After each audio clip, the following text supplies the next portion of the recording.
he always felt a lot deeper than he expressed. Everyone in my family knows that. Today we are talking about season 19, episode 23 of Sister Wives.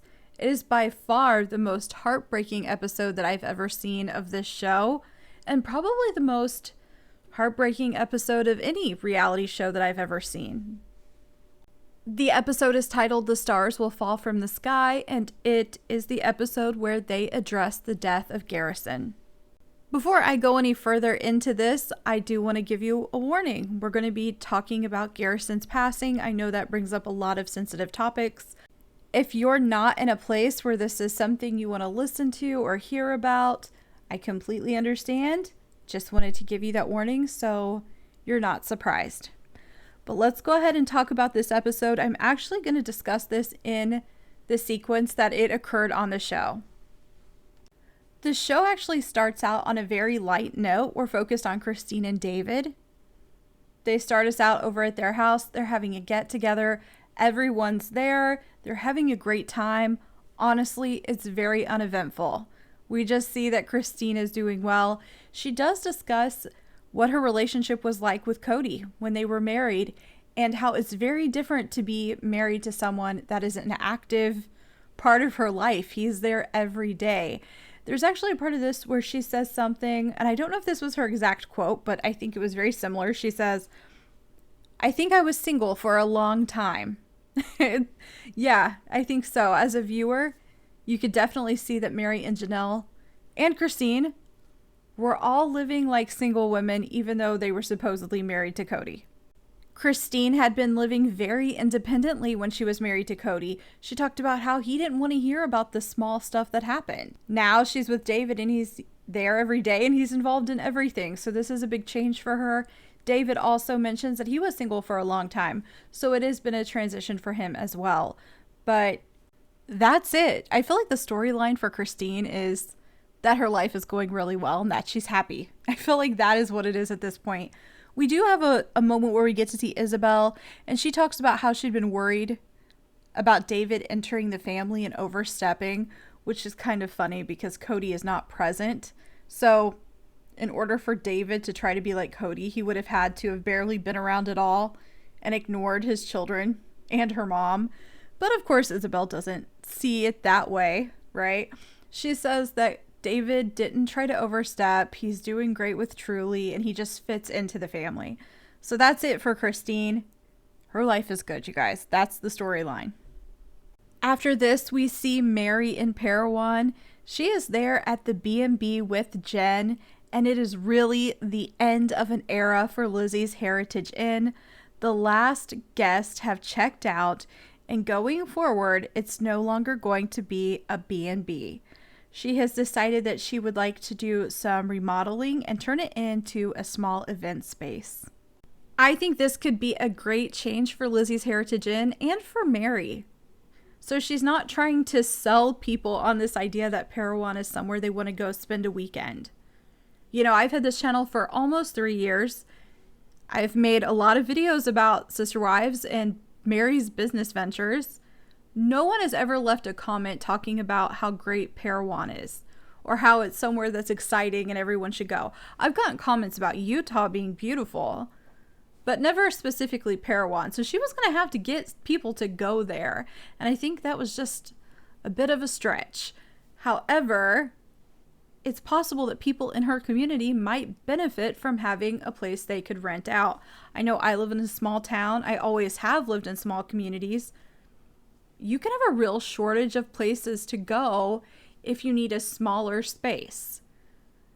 It's always like big churches that have gymnasiums or community centers that have large rooms. At least that's how it is where I live. We don't have a lot of small spaces. And again, you guys, that's just my opinion. You guys can let me know what you think down in the comments. There's one more thing I want to add about this. Mary mentions that she never dreamed of having a B&B. She wanted to have the house in her family. Running the B&B was just a way to do that. This is not something she wanted to do. So I'm sure she's feeling very relieved to sort of let go of that and move on from that. She wanted the house. She didn't want to run a B&B. I normally don't comment on things like this, but I cannot help it. I thought Mary looked absolutely lovely when she was standing there talking to Jen. I don't know if it was the color of her shirt or if she had a fresh haircut. I don't know what it was, but I thought she looked so pretty. With that being said, I think all of the original wives look so much better now that they're not with Cody, but I specifically felt like Mary looked really nice. And I don't know what it was. I can't put my finger on it. I don't know if it was the color of the shirt or I don't know, maybe just happiness, maybe not running the B&B anymore, but I just thought she looked really, really nice. And I have to mention it. I have a picture up on the screen if you guys want to see it. With that being said, this is a clip of Mary talking about her life now. I'm really, really liking who I am, and I'm really liking what I'm doing in my life. Sorry for cutting Mary off, you guys. I can't play anymore due to copyright reasons, so I'm just going to sum it up for you. She's doing pretty well in life. She's happy with who she is, what she's doing, what's going on with Lizzie's Heritage Inn. All is good. Then the show shifts. We know this is going to happen. They have shown clips of it in the teasers for this episode. We're going to go on and talk about Garrison. So they make the transition from Mary to Garrison by actually showing us Mary when she got the phone call about his passing. Mary was being filmed. She was doing a confessional for one of the previous seasons, and she says that she has a phone call from Cody. She says, that's weird, Cody's calling. But she doesn't answer. And then he calls again. And you can see she's alarmed. We know Cody doesn't call her much. She had to think something was up when there was that second phone call. She tells him to text her, and he says it's an emergency.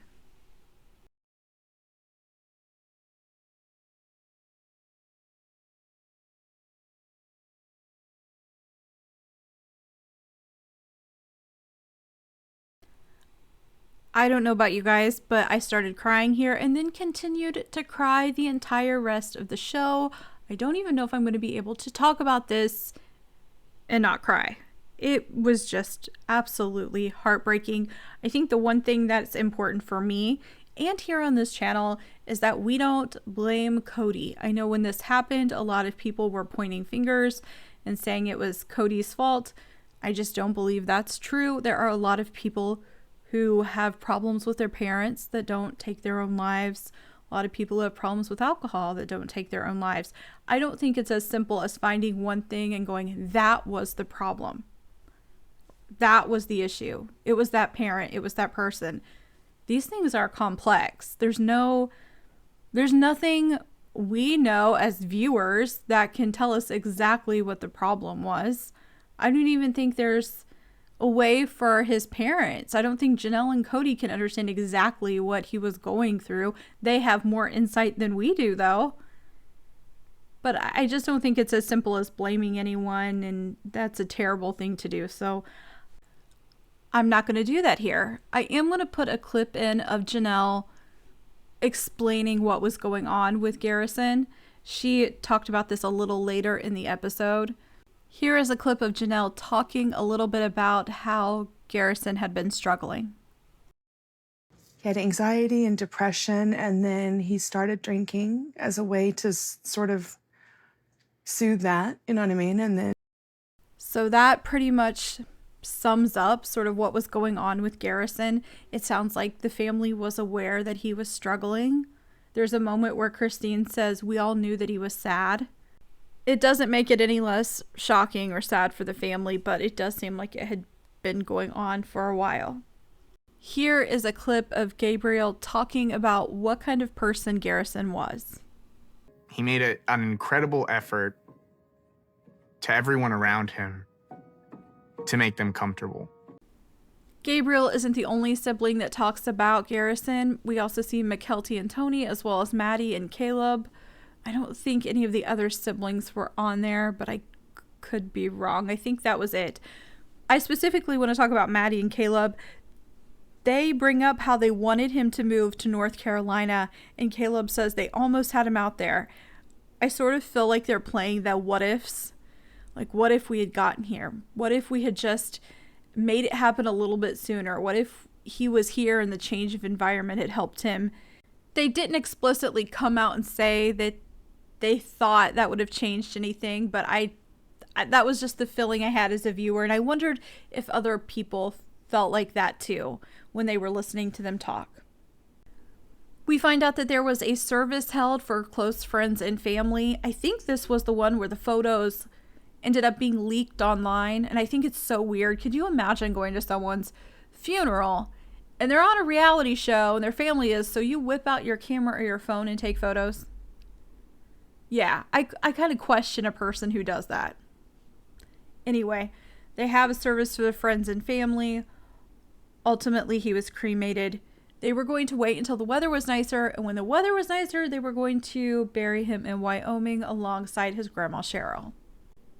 After this, the show shifts a little bit, and we see everyone sort of returning home and seeing life unfold after his passing. Janelle says she's happy she's in North Carolina and not in Flagstaff. We find out that Savannah is going to be moving there and going to school there, which I think is wonderful. I think being in Flagstaff, where there were those bad memories, where the family fell apart, where Garrison passed away, that's just a lot. That's going to have a lot of heaviness to it. This is like somewhere different, you know? I know everyone handles that in their own way, but I think if it was me, I would like to be in a new city if I could. Not only that, but she has the support of Maddie and Caleb, and she's got this business venture.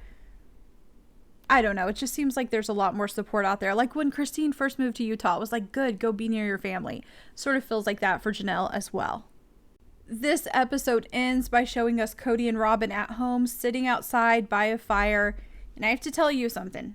When I started making this video, my first thought was, this is going to be shorter than normal for a recap because there's really not much I'm going to be able to say. There's just not a lot of commentary to do about this. Second thing I thought was it's going to be really somber because it's such a serious topic. And I was right about both of those things until I got to the end here with Cody. And I do feel sad for Cody. He's a parent who lost his child, but he still manages to do something annoying all the time. And I want to know if you guys were annoyed as well.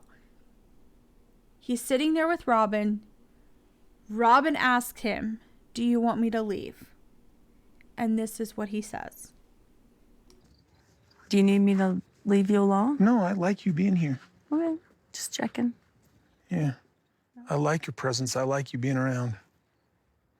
You're soothing.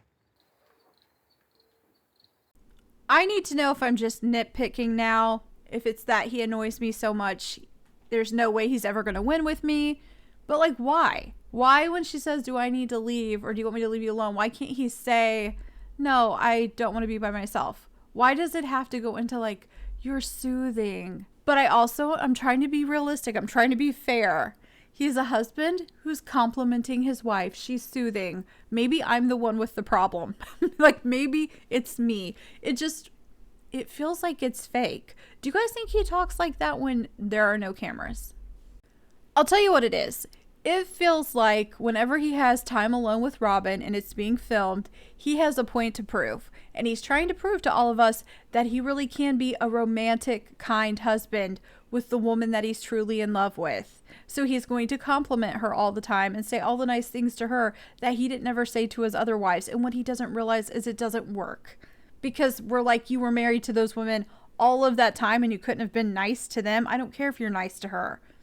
It doesn't prove anything to me. That's how I feel.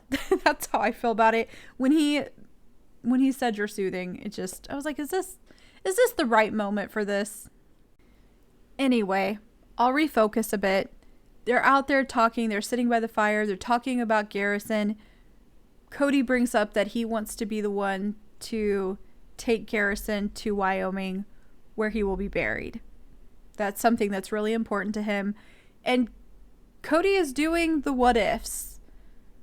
And he talks about what if they had had more time together. What if I had called him? What if I'd have been in touch more? What if we had gone done more? What if? Well, I understand that. I actually understand that a lot. I've never lost anyone in this way, but I imagine doing the what ifs is a part of it, because you would wonder if you ever did enough, if you could have stopped it, what could have been different. So I think Cody questioning those things and wondering how it could have been different, it just seems natural. But I do think Cody has this additional element that not everyone has when they're grieving, and that is the fact that he has had bad relationships with his children. So he actually is wondering if he should have worked things out. And you know that's on his mind because he makes this comment.